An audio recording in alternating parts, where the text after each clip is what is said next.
எல்லா துறையிலையும் கருப்பாடு இருக்கும், எல்லா துறையிலும் லஞ்ச லாவணி இருக்கும், காவல்துறையிலையும் அது உண்டு. அதனால் அதுக்கு அவருக்கு உயிருக்கு அச்சுறுத்தல் இருக்குதுங்கிற இடத்துல அதை சரியாக ஒன்று உளவுத்துறை சொல்லி இருக்கணும், இல்லை அவருக்கு பாதுகாப்பு வழங்கி இருக்கணும், இல்லை அந்த இடத்துல போக்குவரத்து துறை மேலே எப்பவுமே அரசுக்கு கொஞ்சம் கவனம் கம்மி தான். காவல்துறையில் பல பிரிவுகள் இருந்தால் கூட போக்குவரத்து துறை மேலே கொஞ்சம் அக்கறையின்மை.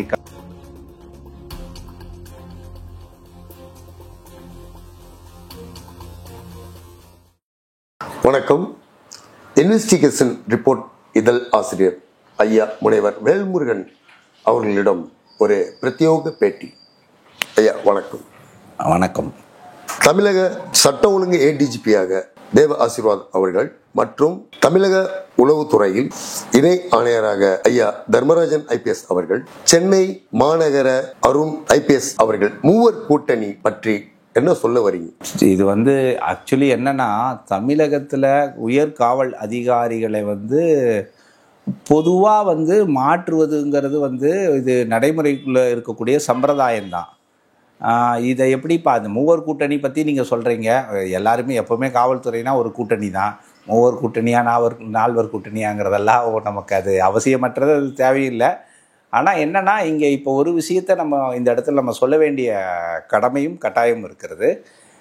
பொதுவாகவே பார்த்தீங்கன்னா, இப்போ நீங்கள் நம்மளுடைய கேள்விகளில் இருக்கக்கூடிய விஷயம் மறைமுகமான இந்த கேள்வியினுடைய விஷயம் என்ன அப்படின்னு நம்ம சொல்ல வேண்டியது இருக்குன்னா, இப்போ இதற்கு முன்னாடி இருந்த ரத்தோர் சாரோ இவங்கெல்லாம் எப்படி இந்த சரியான தன்னுடைய கடமையை செய்யாமல் மாற்றப்பட்டு விட்டதா, இப்போ புதுசாக இவங்க வந்த காட்டிக்கு இவங்க ரொம்ப ஸ்ட்ரிக்டாக இந்த கடமையை செய்வாங்களா அப்படிங்கிற மாதிரி இதனுடைய மறைமுக கேள்வியாக இருக்கிற மாதிரி நான் உணர்றேன்.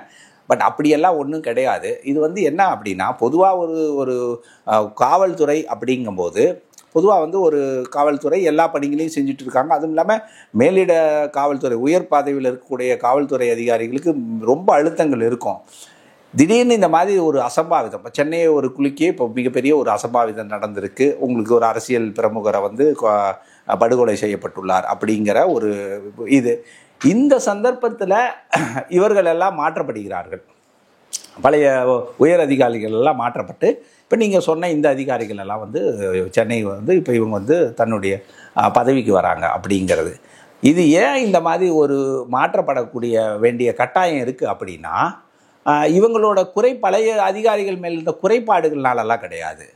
பொதுவாகவே இந்த மாதிரி விரும்பத்தகாத சில சம்பவங்கள் நடந்துருச்சு அப்படின்னா மக்கள் மத்தியில் பரபரப்பாக பேசும் பொருளாக்கப்படும், மக்கள் சில அதிருப்திகள் ஏற்படும். இது மக்களை திருப்திப்படுத்துறதுக்கான இது சம்பிரதாயம் தானே வெளியே, பழைய அதிகாரிகள் மேலே இருக்கக்கூடிய அன்ஃபிட்டட் அப்படின்னு நினச்சிட்டு இவங்க ரொம்ப நல்லா பண்ணுவாங்க அப்படிங்கிறதெல்லாம் கிடையாது. எல்லாருமே நல்லா பண்ணக்கூடிய அதிகாரிகள் தான்.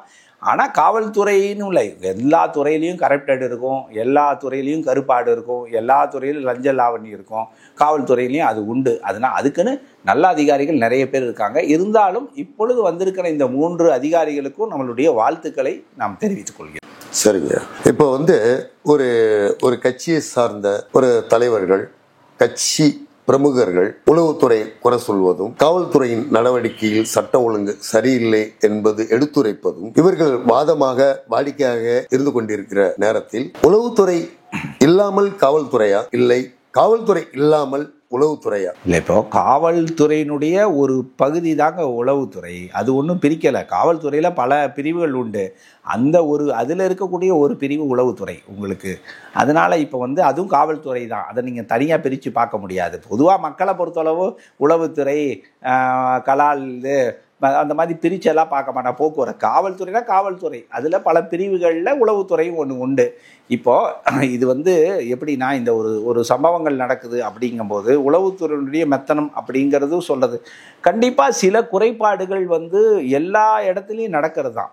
அந்த வகையில் பார்த்தபோது இந்த படுகொலை சம்பந்தமாக பார்த்தபோது உளவுத்துறைக்கு ஏற்கனவே இந்த சில விஷயங்கள் அவங்களுடைய காதுக்கு எட்டிடும். எப்போவுமே பார்த்திங்கன்னா பல விஷயங்கள் உளவுத்துறைக்கு முன்னாலேயே அவங்க கவனத்துக்கு போயிடும். அந்த அளவுக்கு இருக்கும்போது இவருக்கு மேலே தனி கவனம் செலுத்தாதது ஏன்கிறது ஒரு கேள்விக்குறி தான். அது வந்து ஒரு கேள்விக்குறி. அது காவல்துறைக்கு ஒரு குறைபாடு தான் கண்டிப்பாக. ஏன்னா ஒரு லீடர் ஆகிட்ட அவரை வந்து அவங்களோட ஒரு பாதுகாப்பு இல்லாமல் இருக்கிற, ஏன்னா ஏற்கனவே வந்து இவர் வந்து ஆக்சுவலி பார்த்தீங்கன்னா காவல்துறை பாதுகாப்பு கேட்டிருக்கிறாங்க, பல வருடமாக இவர் கேட்டிருக்கிறாங்க. அது புரியுதுங்களா? அந்த மாதிரி இருக்கும்போது அவருக்கு உயிருக்கு அச்சுறுத்தல் இருக்குதுங்கிற இடத்துல அதை சரியாக ஒன்று உளவுத்துறை சொல்லி இருக்கணும், இல்லை அவருக்கு பாதுகாப்பு வழங்கி இருக்கணும், இல்லை அந்த இடத்துல எப்போவுமே ஒரு பாதுகாப்பை வந்து நீங்கள் வந்து மையப்படுத்தி வைத்திருக்கணும் உளவுத்துறை. அதை வந்து கவனிக்க தவறிட்டது ஒரு உளவுத்துறையுடைய குறைபாடு தான். குறைபாடு. இப்போ ஆம்ஸ்ட்ராங் கொலை சம்பந்தமாக காவல்துறையில் பல உயர் அதிகாரிகளை மாற்றப்பட்டு ஆம்ஸ்ட்ராங் கொலை நடந்த வழக்கு வட சென்னை மாவட்டத்தில் இணை ஆணையர் அபிஷேக் அவர்களை மாற்றுவதற்கு என்ன காரணம்? இது வந்து இந்த கேள்விக்கு சரியான பதில் எப்படி நம்ம சொல்றதுன்னு புரியல. ஏன்னா அபிஷேக் மட்டும் கிடையாது சார், வட சென்னையில் இன்னும் பல அதிகாரிகள் மாற்றப்படாமல் இருக்கிறாங்க. வட சென்னையில் வந்து அபிஷேக் சார் மட்டும் கிடையாது, அந்த பக்கம் இருக்கக்கூடியதும் வட சென்னை தான், வண்ணாரப்பேட்டை, இதில் நிறைய வட சென்னையில் இருக்கக்கூடிய நிறைய அதிகாரிகள் இருக்கத்தான் செய்கிறாங்க. ஸோ ஒட்டுமொத்த அதிகாரிகளையும் மாற்ற வேண்டிய அவசியம் கண்டிப்பாக கிடையாது. ஏன்னா இது ஒரு சம்பிரதாயம் தானே வழிய ஒரு நிகழ்வு நடந்துச்சுங்கிறதுக்காக அப்படியே மொத்த பேரையும் மாற்றி திரும்பியும் புதுசாக எடுத்துகிட்டு வந்து போகிறது, இது வந்து இன்னும் சொல்லமானால் அந்த மாதிரி ஒரு அதிகாரிகளை வந்து உடனடியாக எல்லாரையும் மாற்றி புது அதிகாரிகள் வரும்போது இன்னும் கூட இங்கே வந்து கொஞ்சம் தடுமாறும். இருக்கக்கூடிய என்ன சொல்லுவாங்க அப்படின்னா, அந்த கரெக்டான ஒரு போகக்கூடிய ஒரு ஸ்மூத்னஸ் வந்து கட்டாகக்கூடிய வாய்ப்பு உண்டு. அதனால் எல்லா ஒட்டுமொத்த அதிகாரிகளையும் மாற்றணுங்கிறது அவசியமற்றது தான். அதனால் அது நம்ம ஒரு பெருசாக அதை எடுத்துக்கணும்னு அவசியம் கிடையாது. சென்னை மாநகர புதிதாக வந்துள்ள ஆணையரை பற்றி என்ன சொல்ல வரீங்க? இப்போ வந்து சென்னை மாநகரத்தை பொறுத்தளவு பல ஆணையர்கள் வந்துட்டு போயிட்டு தான் இருக்கிறாங்க. அருண் சாரை பற்றி சொல்லப்போனால் அருண் சார் வந்து அவர் வந்து சென்னைக்கு புதியதெல்லாம் கிடையாது. ஏற்கனவே போக்குவரத்தில் இருந்திருக்கிறாரு, ஆவடி அங்கே பொறுப்பில் இருந்திருக்கிறாரு, திருநெல்வேலியில் நாங்குநேரியில் இருந்திருக்கிறாரு.